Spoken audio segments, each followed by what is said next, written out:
আসসালামু আলাইকুম। আজিৰ ভিডিঅ'টো মানে অলপ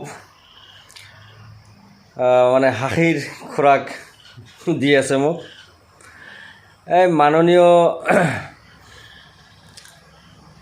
বিধায়ক একে ৰচিদ মণ্ডল তেখেতে বোলে সমষ্টি বিচাৰি পোৱা নাই। তেখেতে সমষ্টি বিচাৰি পোৱা নাই বোলে শুনা পালোঁ। তেখেতে নিজৰ সমষ্টিখন বোলে হেৰালে, ST হৈ গ'ল বোলে। এতিয়া পূব সমষ্টিততো তেখেতে কোনো চান্সেই নাই।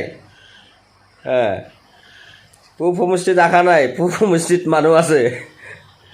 AGP BJPৰ ফালৰ পৰা হৈ যাব এইটো পূব সমষ্টি। তাততো কোনো জেগা বিচাৰি নাপালে। এতিয়া সমষ্টি ক'ত গ'ল? সমষ্টি বিচাৰি বিচাৰি জলেশ্বৰৰ পিনে মানে আহিব খুজি আছে। গম পালেনে যে জলেশ্বৰ সমষ্টি? কিন্তু জলেশ্বৰত আছেই দেখোন আমাৰ এজন, জলেশ্বৰত আছেই। আৰু হ'ব, আমাৰ দলৰ পৰা হ'ব, AGP BJPৰ ফালৰ পৰা হ'ব। একদম বঢ়িয়াছে হ'ব এটা 2026-ত। তে মই হাঁহিলোঁ সেইকাৰণে যে ৰচিদ মণ্ডল ডাঙৰীয়া মিয়াৰ শত্ৰু। গম পাইছে? এই মিয়াৰ শত্ৰু 13 মাৰ্চত যিটো টক শ্ব' হ'ল নিউজ লাইভত, সিদিনাৰ পৰাই তেখেতৰ মতিভ্ৰম হৈছে।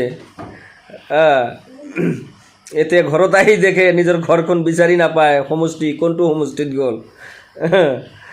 তো এইখিনি কথা যে ক'লোঁ, তেখেতৰ মানে বৰ্তমান পৰ্টেলত যিখিনি প্ৰচাৰ চলাই আছে, 3-4টা মানুহ লৈ ঘূৰি সমষ্টি বিচাৰি আছে। সমষ্টি ক'ত? আহি জলেশ্বৰ পালে। তো মাননীয় মণ্ডল চাহেবক কৈছোঁ, অলপ ৰিলেক্স কৰক, অলপ হস্ত কৰি আহিছে হাজী চাহেব।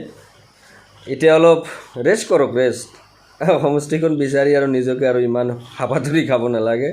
যি সমষ্টিত পৰিছে তাতে থাকক, ৰিজাৰ্ভত থাকক। এতিয়া অলপ ৰিজাৰ্ভত থাকিলে হয় আৰু কি, ৰিজাৰ্ভত থাকি দিয়ক এতিয়া। যদিও হাঁহিলোঁ, কিন্তু মোৰ কথাখিনি গোটেইখিনি ৰাজনৈতিক প্ৰেক্ষাপটৰ ওপৰত আলোচনা কৰিব বা বিবেচনা কৰিব। Thank you everyone, thank U.